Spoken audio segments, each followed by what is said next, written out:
Hello दोस्तों, आप सभी का स्वागत है आपके अपने इस चैनल पर। आज हम इतिहास के ऐसे टॉपिक को कवर करेंगे जो BPSC ATO, BPSC TRE 4, Bihar SSC, CGL 4 and Bihar के सभी एग्ज़ाम्स के लिए महत्वपूर्ण है। यहाँ से सभी प्रतियोगिता परीक्षा में 3 से 4 प्रश्न बनते हैं। आज हम इस वीडियो में कवर करेंगे भारत में यूरोपीय कंपनियों का आगमन, 1857 की क्रांति का कंप्लीट हम कॉन्सेप्ट देखेंगे। तो पहला हमारा टॉपिक है यूरोपीय कंपनी का आगमन।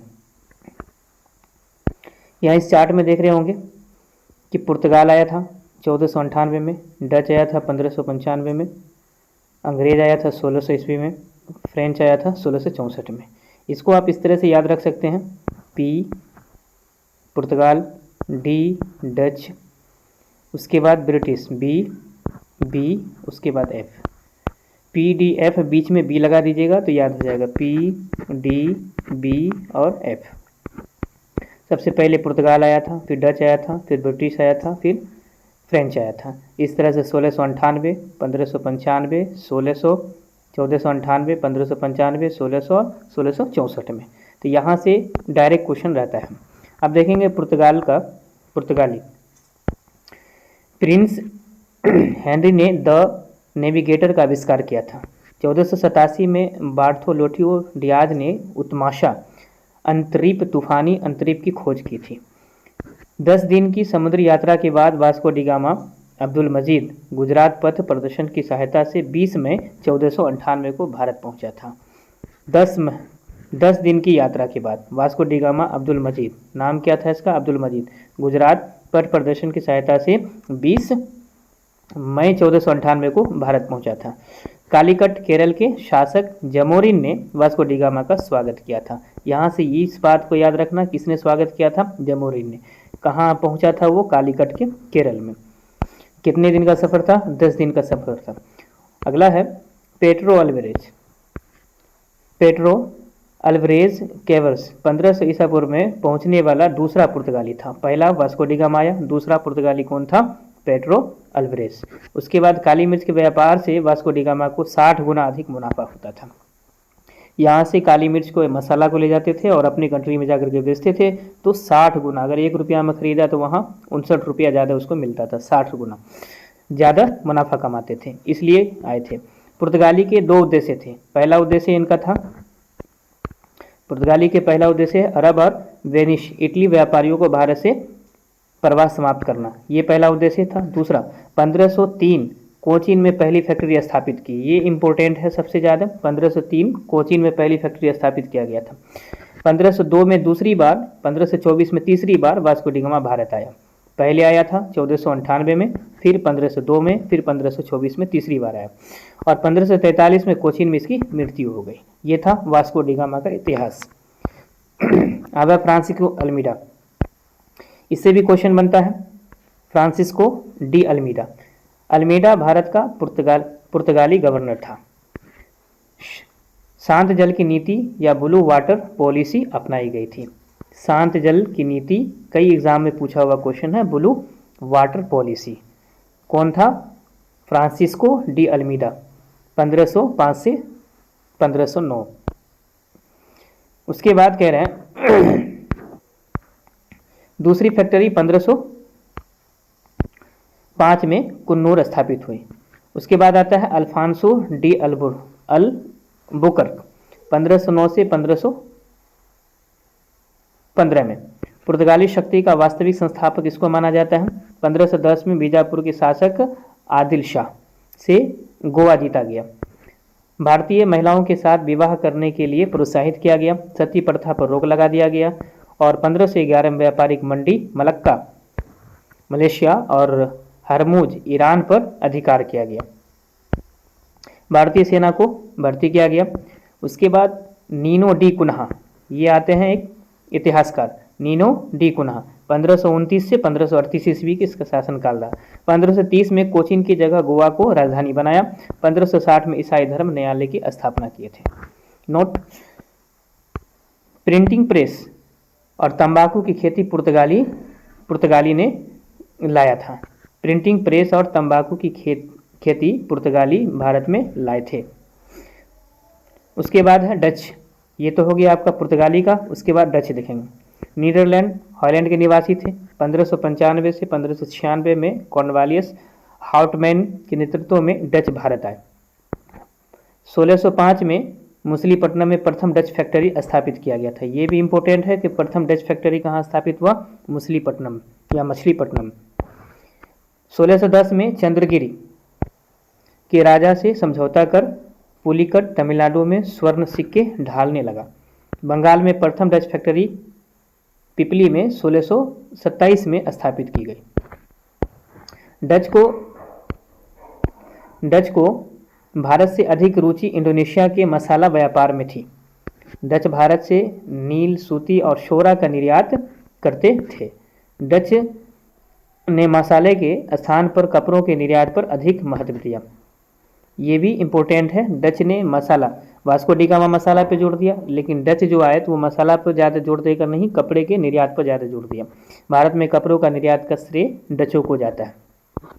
1759 में बेदरा के युद्ध में अंग्रेजों की जीत होती है और डच भारत से चले जाते हैं। उसके बाद आते हैं अंग्रेज। 1600 से लेकर के 1947 तक अंग्रेज बने रहे भारत में। विलियम डेक ने 1580 में पूरी दुनिया का चक्कर लगाया। कौन? William deck. 1599 में स्थल मार्ग से व्यापारी के रूप में जॉन मिल्डेनहॉल भारत गुजरात आया था। 1603 में आगरा पहुंचा। स्थल मार्ग से भारत में व्यापार करने वाली लिवेंट कंपनी थी। जेम्स लंकास्टर ने रेड ड्रैगन्स नामक जहाज से 1593 में तमिलनाडु के तटवर्तीय क्षेत्र में आता है। उसके बाद अंग्रेज 1600 से लेकर के 1947 तक में कैप्टन हॉकिंग्स हेक्टर नामक जहाज से 1608 में भारत आता है। उसके बाद देखेंगे और टॉमस स्मिथ के नेतृत्व में इंडोनेशिया में मसाले के व्यापार के लिए 1601 में जाते हैं, परंतु वहाँ डच मजबूत से बने हुए थे, वहाँ उसका काम नहीं बना। जेम्स प्रथम ने कोर्ट ऑफ डायरेक्टर में 24 लोगों को शामिल किया। 24 अगस्त 1608 में जेम्स प्रथम के दूत के रूप में कैप्टन हॉकिंग्स हेक्टर नामक जहाज से सूरत पहुंचा और आगरा में जहांगीर से मिला। हॉकिंग्स तुर्की और फारसी दोनों भाषा जानता था। मुगलों की राजकीय भाषा फारसी से हॉकिंग्स बात करता था। हॉकिंग्स को फारसी भाषा अच्छा से बोलने आता था, इसलिए मुगल के जो उस समय शासक थे उस ज़्यादा मुतवज्जह हुए उससे। इससे खुश होकर के क्या किए वो 400 का मनसब दिया। उपाधि में फिरंगी खान, इंग्लिश खां दी। 2 नाम दिया, फिरंगी खां और इंग्लिश खां। किसको दिया? हॉकिंग्स को। तुर्की था, फारसी भाषा जानते थे। शादी भी करा दी उसकी। 1611 में हॉकिंग्स भारत से वापस लौट जाता है और 1611 में प्रथम अस्थायी कंपनी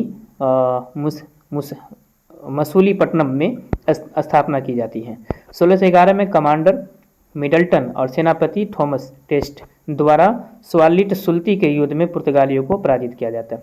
1612 में कैप्टन वेस्ट के पुर्तगालियों को पराजित कर दिया जाता है। उसके बाद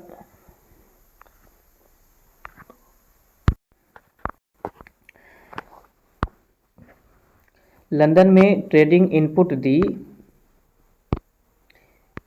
इंडिया की स्थापना की। 31 दिसंबर 1600 में इंग्लैंड की महारानी एलिजाबेथ टेलर प्रथम ने 15 वर्षों के लिए एकाधिकार प्राप्त दे दिया। 1603 में एलिजाबेथ टेलर प्रथम की मृत्यु हो जाती है और 1604 में जेम्स प्रथम राजा बनेंगे। उसके बाद 1619 तक, सबसे पहले यहाँ देखेंगे हम 1603, 4, 15 सर जोमस रो को जेम्स प्रथम ने दूत बना करके 1615 में सूरत में पहुंचाया और 1616 में वो अजमेर में जहांगीर से मिला और मिलने के बाद 6 चित्र जेम्स से भेजा। चश्मा दिया, चश्मा लगा करके जहांगीर शासन करता था। कौन ऐसा शासक है जो चश्मा लगा कर शासन करता था? तो याद रखेंगे वो जहांगीर थे। उसके बाद है पहला मुगल शासक जो चश्मा लगा करके शासन करता था, तो जहांगीर। टॉमस रो ने उपहार दिया, जहांगीर को दिया लाल बख्शी का। किसका दिया था? लाल बख्शी का। 1619 तक अहमदाबाद 19 तक अहमदाबाद, भरूच, बड़ौदा कंपनी स्थापित की, लेकिन नियंत्रण किसके हाथ में था? सूरत से होता था। 1663 में पूर्वी तट पर पहला कारखाना बालासोर और हरिहरपुरा स्थापित हुआ। 1632 में गोलकुंडा तेलंगाना के सुल्तान से सुनहरा फरमान प्राप्त कर 500 पैगोडा वार्षिक कर अदा करने के बदले बंदरगाह से व्यापार करने का एकाधिकार प्राप्त कर लिया। फ्रांसीसी ने 1639 में चंद्रगिरी के राजा से मद्रास पट्टे पर ले लिया, किलेबंद करा करके, और फोर्ट सेंट जॉर्ज पड़ा। इसका नाम क्या रख दिया गया? फोर्ट जॉर्ज नाम रख दिया गया। किससे लिया पट्टे पर? पट्टे पर किससे लिया इन्होंने? फ्रांसीसी डे 1639 में चंद्रगिरी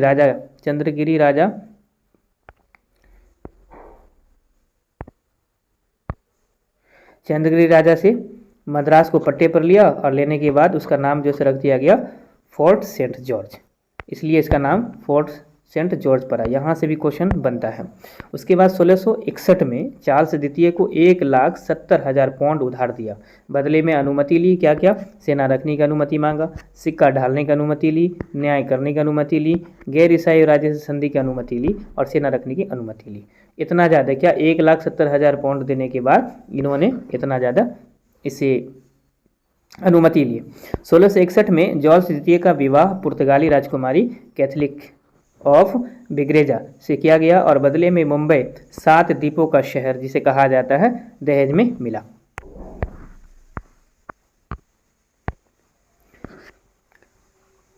कैथलिक ऑफ ब्रेजा से किया गया, और 7 द्वीपों का शहर दहेज में मिला। 1668 में चार्ल्स द्वितीय ने 10 पाउंड के वार्षिक किराया पर कंपनी को दे दिया। 1669-77 तक मुंबई का वास्तविक संस्थापक कौन बना? गेराल्ड ओरिग्यार था, जो मुंबई का प्रथम गवर्नर भी रहा। 1688 ईस्वी में इंग्लैंड में गौरवम में रक्तहीन क्रांति हुई, वहां उदारवादी दल की सरकार बनी। विलियम थर्ड और मैरी को सम्राट घोषित किया गया। अभी हम भारत में यूरोपीय कंपनी का आगमन और 1857 की क्रांति इस वीडियो में पूरा थ्योरी कराएंगे। उसके बाद इन दोनों टॉपिक से हम ऑब्जेक्टिव लेकर के आएंगे, ताकि आपको कॉन्सेप्ट थ्योरी के साथ में ऑब्जेक्टिव का भी क्लियर हो जाए। और ये कर लेते हैं तो आपको ये यूरोपीय कंपनी का आगमन और 1857 की क्रांति से कोई भी सवाल ऐसा नहीं होगा जो छूट जाएगा। तो इससे इनफ है, जितना हम पढ़ा रहे हैं उतना काफ़ी है।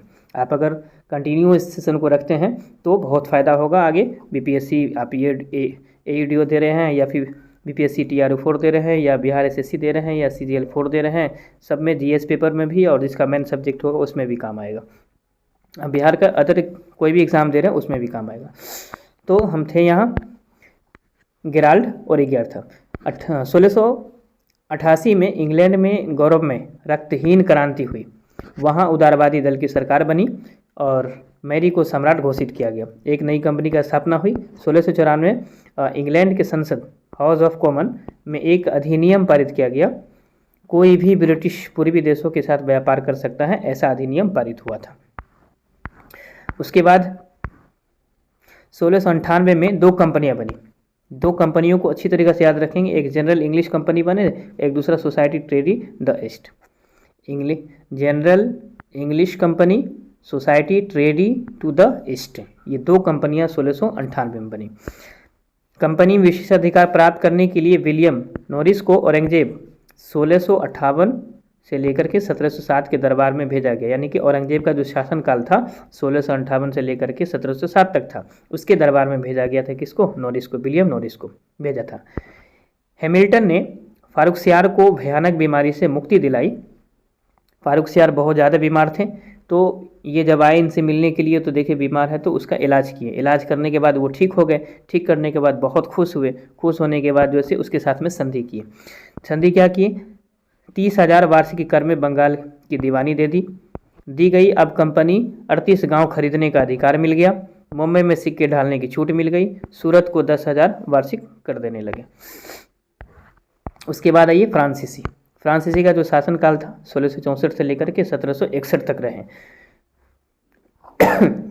लुई 16वें के मंत्री थे कोलबर्ट द्वारा 1664 में फ्रेंच ईस्ट इंडिया कंपनी की स्थापना की। इसे कंपनी देश इंडे ओरिएंटल्स कहा जाता है। भारत में फ्रांसीसी की प्रथम कारखाना 1668 ईस्वी में फ्रांसीसी कैरो द्वारा सूरत में स्थापित की गई। मरकरा ने गोलकुंडा के सुल्तान से अनुमति प्राप्त कर ली और मछलीपट्टनम में 1669 में दूसरी फ्रेंच फैक्ट्री की स्थापना की। उसके बाद 1672 ईस्वी में एडमिरल डेला हे ने गोलकुंडा के सुल्तान को हरा करके सेंथोम छीन लिया। 1673 में कंपनी के निदेशक कौन थे? फ्रांसिस मार्टिन ने वालीकुंडापुरम के सूबेदार से शेर खां लोधी से एक गांव लिया जो पांडिचेरी के नाम से जाना गया। फ्रांसीसी मार्टिन के भारत वास्तविक संस्थापन माना जाता है। फ्रांसीसी मार्टिन को भारत का वास्तविक संस्थापन माना जाता है। अंग्रेज समर्थित डचों ने 1693 में फ्रांसीसी से पांडुचेरी ले ली। 1697 में रिजविक की संधि द्वारा पांडुचेरी लौटा दिया गया। 1706 में मार्टिन की मृत्यु हो गई और 1731 में गवर्नर डुप्ले की नियुक्ति हुई। फ्रेंच ने 1721 में मॉरिशस, 1724 में मलाबार स्थित माही तथा 1739 में कारीगल पर कब्जा कर लिया। अगर आप स्क्रीनशॉट लेना चाहते हैं तो स्क्रीनशॉट ले लेंगे और नहीं तो इसे आप कॉपी पर राइट डाउन कर लेंगे। एक बार लास्ट टाइम में सिर्फ रिवीजन कर लीजिएगा, काफ़ी है आपके लिए। 1742 में फ्रांसीसी भी व्यापारिक लाभ कमाने को छोड़ करके राजनीतिक उद्देश्य की पूर्ति में काम शुरू हुआ। परिणाम स्वरूप अंग्रेज और फ्रांसीसी का युद्ध हुआ। उसके बाद चंदा साहिब, नासिर जंग, मुजफ्फर जंग, ये इसको याद करने का जो एक तरीका है वो है मोहम्मद अली मैन अंग्रेज जी, मोहम्मद अली मैन, नासिर जंग, मोहम्मद अली अनवारुद्दीन का पुत्र, मैन अंग्रेज। द्वितीय कर्नाटक विश्व युद्ध, अब देखेंगे द्वितीय कर्नाटक युद्ध। उससे पहले हम प्रथम देखेंगे। प्रथम कर्नाटक जो युद्ध हुआ था 1746 में से 48 कहा जाता है, 46-48 का शासनकाल डेट था। प्रथम कर्नाटक युद्ध का कारण था ऑस्ट्रेलिया के उत्तराधिकारी युद्ध का विस्तार मात्र था। इस युद्ध का तत्कालिक कारण था बर्नेल के नेतृत्व में अंग्रेजों सेना द्वारा फ्रांसीसी जहाज़ों पर अधिकार कर लेना, इसके वजह से हुआ था। परिणाम स्वरूप डुब्ले ने मॉरिशस के गवर्नर लॉ बुरेनो के सहयोग से अंग्रेज गवर्नर मोर्स को आत्मसमर्पण के लिए मजबूत किया। कर्नाटक के नवाब थे अनवरुद्दीन ने महफूज खां के नेतृत्व में 10,000 सिपाहियों की सेना और 700 सेना फ्रांसीसी पर आक्रमण के लिए भेजी थी। कैप्टन पैराडाइज के नेतृत्व में फ्रांसीसी सेना ने सेंट थोमे के युद्ध 1748 में नवाब को हराया और यूरोप में एला साफेत 1748 की संधि के साथ ऑस्ट्रेलिया के उत्तराधिकारी का युद्ध समाप्त हुआ। उसके बाद इस संधि ने मद्रास अंग्रेजों को तथा अमेरिका में लुई बर्ग फ्रांसीसी को मिला। कर्नाटक का द्वितीय युद्ध देखेंगे 1749 से लेकर के 1754 में हुई थी।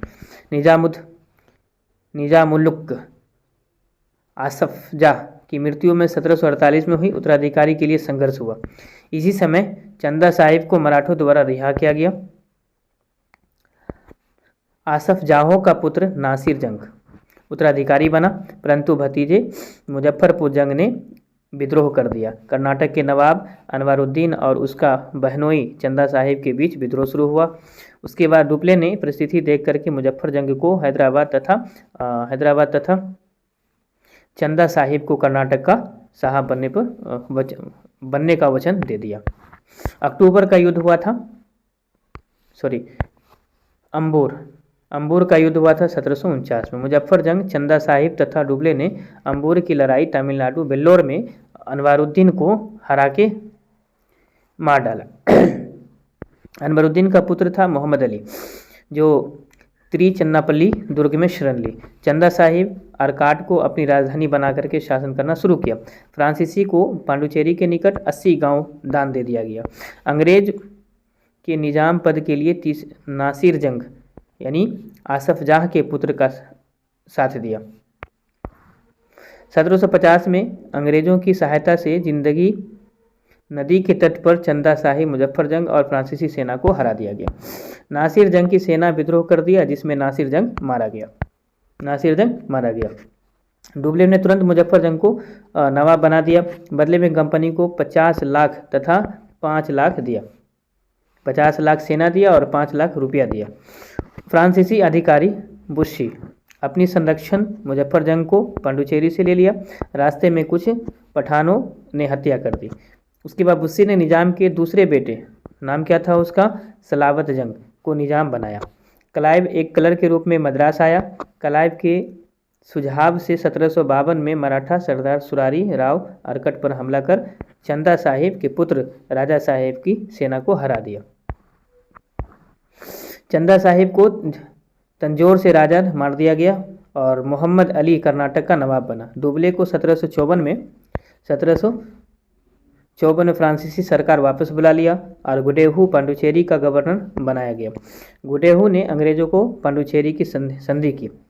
J.R. निरीथन ने कहा कि डुबले के भारत की पूंजी मद्रास में तलाश कर भयानक भूल की क्लाइव ने इसे बंगाल में खोज लिया। पांडुचेरी की संधि 1755 संदर्भ में डुबले ने कहा गुडेहू ने अपने देश के विनाश और सम्मान पर हस्ताक्षर किए। कर्नाटक का तृतीय युद्ध 1756 से 1763 तक चला। इस युद्ध का तत्कालीन कारण था क्लाइव और वाटसन द्वारा चंदननगर बंगाल पर अधिकार करना। वास्तविक शुरुआत हुई थी 1758 में, जब फोर्ट सेंट डेविड तमिलनाडु तथा मद्रास को घेर लिया। तब 22 जनवरी 1760 को वांडीवास का युद्ध हुआ। आयरकुट और काउंट की लाली के बीच में हुआ था। उसके बाद मालसान ने लिखा है, वांडीवास का युद्ध ने महान भवन जिससे डूमा संसद तथा डुबले ने निर्मित किया था ध्वस्त कर दिया। 16 जनवरी 1761 को पांडुचेरी पर अंग्रेजों का अधिकार हो गया। उसके बाद डेन, अंग्रेजों के बाद 1616 में डेन यानी कि डेनमार्क भारत आए। तंजौर के निकट ट्रेबार में 1620 में पहली फैक्ट्री स्थापित हुआ। 1676 में श्रीरामपुर बंगाल में दूसरी फैक्ट्री स्थापित किया गया। 1745 में अपनी सारी कंपनियों को अंग्रेज के हाथ बेच करके फिर वो चले गए यहाँ से। अब यहाँ पर देखेंगे एक सारणी में कि प्रथम कर्नाटक युद्ध जो हुआ था 1746 से लेकर के 48 में। कारण क्या था, ऑस्ट्रिया और उत्तराधिकारी के लिए। और संधि किसके साथ में हुआ था, एला सापेल की संधि हुई थी। कर्नाटक का द्वितीय युद्ध हुआ था 1749 से 54 में। ये कारण क्या था, कर्नाटक तथा हैदराबाद के राजा के लिए पांडुचेरी की संधि हुई थी। कर्नाटक का तृतीय युद्ध 1756 से 63 में। कारण था सप्तवर्षीय युद्ध, इसकी पेरिस की संधि के बाद ये समाप्त हो गई। अब हमारा अगला टॉपिक है 1857 की क्रांति, जो हर एक एग्जाम में 1857 की क्रांति से कुछ न कुछ क्वेश्चन रहता है। 1857 की क्रांति का संपूर्ण हम विस्तार देखेंगे, क्या क्या हुआ था। तो पहली बात करें हम, डलहौजी ने के नीतियों के विरुद्ध सैन्य अधिकार ने चेतावनी दी थी। 1806 में बेल्लारमथ में भारतीय सैनिकों ने अंग्रेजों द्वारा अपने सामाजिक धार्मिक रीति रिवाजों में हस्तक्षेप के कारण विद्रोह कर मैसूर के राजा का झंडा फहराया था। 1842 में बर्मा युद्ध में भारत की सेना को उचित वेतन न मिलना। 1825 असम के तोपखाने में विद्रोह हुआ। 1849 से 50 में पंजाब के गोविंदगढ़ की एक रेजिमेंट विद्रोह पर उत्तर आई। विद्रोह के समय ब्रिटेन के प्रधानमंत्री कौन थे, वो थे पास्टन। ब्रिटेन की महारानी कौन थी, विक्टोरिया। भारतीय सम्राट बहादुर शाह जफर थे द्वितीय। गवर्नर जनरल कौन थे, कैनिंग। इस विद्रोह का प्रतीक क्या था, कमल और रोटी। ये सारे इम्पोर्टेंट हैं। ये था पामस्टन, यहाँ लिखा हुआ ये पामस्टन है। विक्टोरिया है ब्रिटेन के महारानी। भारतीय सम्राट कौन थे, बहादुर शाह जफर द्वितीय। गवर्नर जनरल कौन थे, कैनिंग थे। इस विद्रोह का प्रतीक क्या था, कमल और रोटी था। अब यहाँ देखेंगे विद्रोह का स्वरूप क्या क्या है। सैन्य विद्रोह किसने कहा, जॉन लॉरेंस और जॉन सीले ने कहा। उसके बाद हिंदू मुस्लिम षड्यंत्र किसने कहा, जेम्स ऑस्ट्रम और टेलर ने कहा। बर्बरता और सभ्यता की मध्य संघर्ष किसने कहा, टी.आर. होम्स ने कहा। प्रथम स्वतंत्रता संग्राम बी.डी. सावरकर ने कहा। धर्मयुद्ध रीज ने कहा। राष्ट्रीय विद्रोह किसने कहा? बेंजामिन डिज़रायली और अशोक मेहता ने कहा। ना तो प्रथम, ना ही राष्ट्रीय तथा ना ही स्वतंत्रता संग्राम था, ये आर.सी. मजूमदार ने कहा। यहाँ से डायरेक्ट क्वेश्चन पूछा जाता है, जो थ्योरी आपको याद रखना है। उसके बाद है प्रथम स्वतंत्र संग्राम के कारण क्या क्या थे? आर्थिक कारण थे, सामाजिक धार्मिक कारण थे, राजनीतिक कारण, प्रशासनिक कारण, सैन्य कारण और तत्कालिक कारण। ये सारे 6 कारण थे 1857 की क्रांति का। आइए हम आर्थिक कारण के बारे में बात करें तो भू राजस्व की नीतियाँ गलत थी। उसके बाद है विद्योगीकरण, उसके 1813 की मुक्त व्यापार नीति और अकाल और भूमिहीन कृषक, ये आर्थिक कारण थे। राजनीतिक कारण में मुगलों का अपमान था। डलहौजी ने इनाम आयोग की सिफारिश पर जागीरों को जब्त किया, इसके वजह से विस्तारवादी नीति, सहायता संधि, इसमें हैदराबाद के निज़ाम 1798 और मैसूर 1799, व्यापक संधि में सतारा 1848 और जैतपुर 1849। प्रशासनिक कारण में भ्रष्टाचार बढ़ गया था, जटिल और महंगाई और न्याय व्यवस्था खराब हो गया था। 1837 में कोर्ट की भाषा एवं सरकारी सेवा के अंग्रेजी भाषा कर दिया गया था, इसके वजह से भी। उसके बाद सामाजिक धार्मिक कारण में थे। सामाजिक धार्मिक कारण में भारतीय जो समाज थे उसके धर्म में हस्तक्षेप करना, ये सबसे बड़ा कारण था। ब्रिटेन के सुधारवादी नीतियों से रूढ़िवादियों में असंतोष था। 1813 का चार्टर द्वारा ईसाई मिशनरियों को भारत में धर्म के प्रचार की अनुमति दे दी गई थी, ये भी कारण था। 1850 का लेक्स लॉकी अधिनियम जारी किया गया था। आर्थिक प्रतीकों पर रोक लगा दिया गया था। 1854 का डाकघर अधिनियम आया था। उसके बाद सैन्य कारण में क्या क्या था? सैन्य कारण में नस्लवाद और कम वेतन का निम्न पद, यानी कि वेतन कम दिया जाता था अंग्रेजों की अपेक्षा, यानी कि उसके जो सैनिक थे उसका ज़्यादा वेतन था और भारतीय सैनिक का कम वेतन था, ये कारण था। क्रीमिया, पंजाब और प्रथम अफगान युद्ध में अंग्रेजों को नुकसान हुआ, भारी नुकसान हुआ। 1857 भारतीय सैनिकों को समुद्र पार विदेश सेवा अनिवार्य कर दिया गया। 1856 में जो भारतीय सेना थे तो उसको समुद्र के उस पार जा कर के सेवा करना अनिवार्य कर दिया, ये भी कारण था। तत्कालीन कारण में है दिसंबर 1856 में सरकार ने पुराने लोहे वाली बंदूक ब्राउन बेस के स्थान पर नई एनफील्ड राइफल के प्रयोग पर निर्णय लिया गया। इसका प्रशिक्षण दमदम, अंबाला और सियालकोट में दिया जाता था। इस कारतूस के ऊपरी भाग को मुंह से काटना पड़ता था, जिसमें गाय और सूअर की चर्बी वाले कारतूसों का प्रयोग होता था। उसके बाद 29 मार्च 1857 को बैरकपुर में सैनिकों ने इसे प्रयोग से मना कर दिया था। अब जाहिर सी बात है, अब कोई मुस्लिम होगा तो ये वाले चर्बी का इस्तेमाल है, गाय के चर्बी का इस्तेमाल है, तो ये दोनों क्या है, दोनों धर्म के लिए अलग अलग बात है। इसलिए यहाँ पर कोई ऐसा कर नहीं सकता, मुंह से निकाल नहीं सकता, तो यहाँ पर जाहिर सी बात है कि तत्कालीन कारण में सैनिक आएगा। तो 29 मार्च को क्या कर दिए? 29 मार्च 1857 को बैरकपुर में सैनिकों ने इस प्रयोग पे प्रयोग करने से या चलाने से मना कर दिया। 34वीं रेजिमेंट, ये इम्पोर्टेंट है और इसका ये डेट इम्पोर्टेंट है। तो 34वीं रेजिमेंट ने के सैनिक मंगल पांडे ने लेफ्टिनेंट वॉग और मेजर सर्जेंट हास को गोली मार दी। किस किस को गोली मारा? इन दोनों नाम को याद रखेंगे। मंगल पांडे ने किसको मारा? लेफ्टिनेंट वॉग। उसके बाद है मेजर मार्जेट हास को, दोनों को गोली मार दिया गया। फलतः मंगल पांडे को 8 अप्रैल 1857 को फांसी दे दी गई। 24वीं रेजिमेंट को भंग कर दिया गया, यानी कि ख़त्म कर दिया गया। इसके पश्चात धीरे धीरे विद्रोह पूरे भारत में फैल गया, हालांकि दक्षिण भारत में इसका प्रभाव सीमित रहा। नए एनफील्ड राइफल के लाया गया। 1857 की क्रांति का प्रारंभ हुआ था।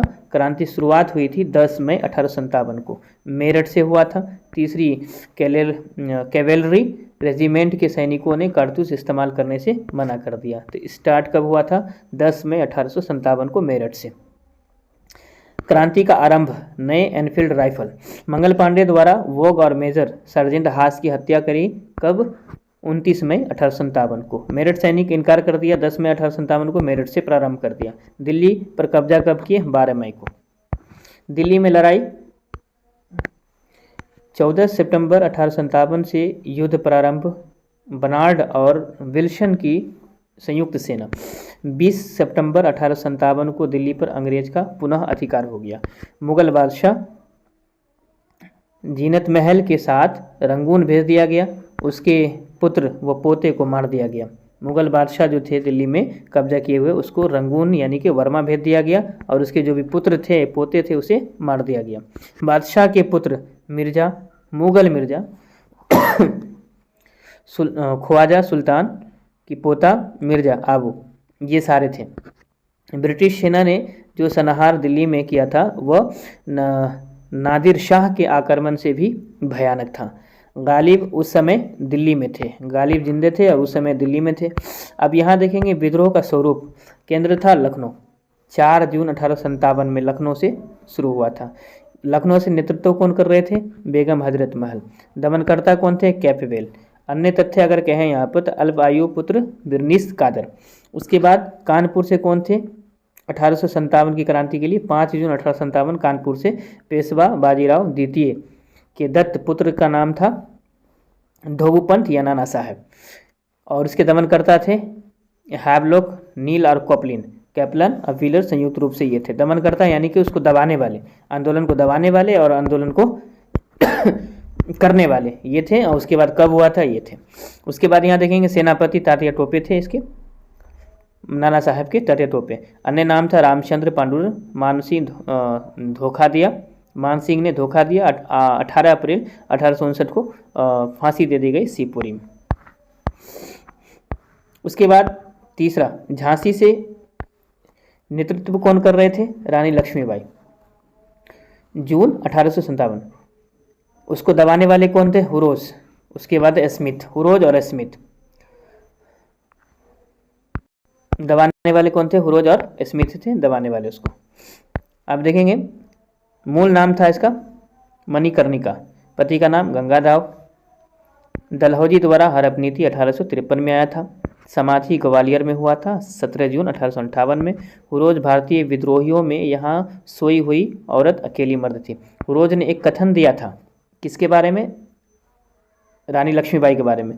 उन्होंने कहा था भारतीय विद्रोह में यानी कि 1857 की क्रांति में यहाँ सोई हुई जितने भी लोग हैं उन लोगों में अकेली मर्द कौन थी? ये औरत अकेली मर्द थी, रानी लक्ष्मीबाई।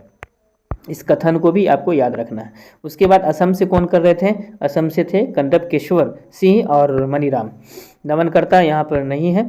उसके बाद है फैजाबाद, मौलवी अहमदुल्ला शाह। इसका दमनकर्ता कौन थे? जनरल हर्नाल्ड थे। इसको समझेंगे हम अन्य तत्वों में। मूल रूप से आरकार तमिलनाडु कथन, सारे लोग काफिर अंग्रेज के विरोध खड़े हो जाओ और उन्हें भारत से बाहर खदेड़ दो।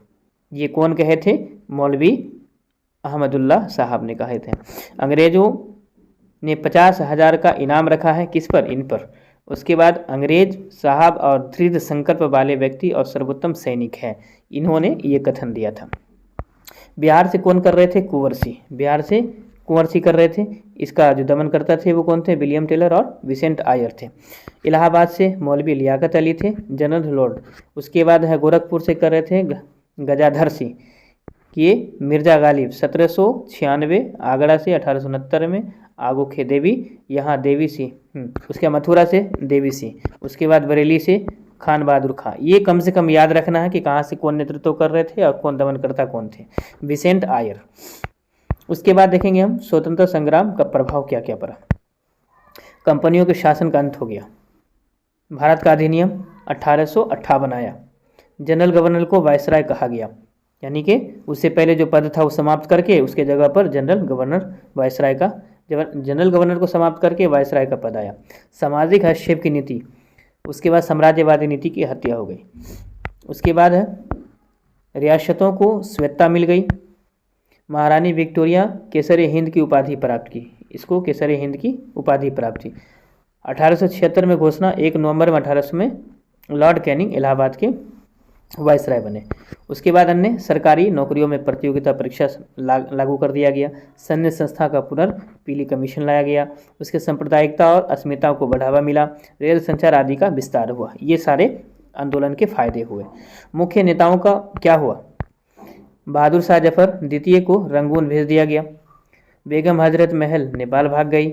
नाना साहब नेपाल भाग गए। लक्ष्मीबाई युद्ध में मारी गई। टाटिया टोपे फांसी पर चढ़ा दिए गए। उसके बाद प्रथम स्वतंत्रता संग्राम विफल क्यों हुआ? विफलता का कारण था संगठन का अभाव था, यानी कि एकजुट नहीं हो पाए। देशी राज्यों और सामंतों का राजभक्त बने रहना। ग्वालियर, सिंधिया, इंदौर, होल्डर, हैदराबाद, जोधपुर, भोपाल, पटियाला, जींद, कश्मीर आदि ये सारे अलग थे, इसमें शामिल नहीं हो पाए। उसके बाद निश्चित उद्देश्य का अभाव था, एक उद्देश्य किसी का नहीं था, सबका अलग अलग उद्देश्य था। इसके वजह से कैनिंग का कथन था, कैनिंग ने क्या कहा, यदि सिंधिया भी विद्रोह में शामिल हो जाए तो मुझे कल ही बिस्तर गोल करना होगा। ये बात सही कही थी कि सिंधिया इसे आंदोलन से अलग थे, अगर वो भी इसमें शामिल हो जाते तो कल ही उसको छोड़ करके भागना पड़ता। तूफान के आगे बांध की तरह काम किया। कुशल नेतृत्व का अभाव था। आधुनिक हथियार और प्रौद्योगिकी का अभाव था। शिक्षित वर्ग की उदासीनता थी। ये सारे कथन किसने कहा? कैनिंग ने कहे थे। अन्य तथ्य में देखेंगे 1857 के पूर्व 1857 से पूर्व के प्रमुख सैनिक विद्रोह 1764 में हुआ था बक्सर विद्रोह में हेक्टर मुंडो। 1766 में हुआ था सैनिक विद्रोह क्लाइव के द्वारा। जी, उसके बाद है बैरकपुर। 1766 में हो गया सैनिक विद्रोह। 1806 में बेल्लौर विद्रोह हुआ था, सेना में प्रथम धार्मिक विद्रोह था।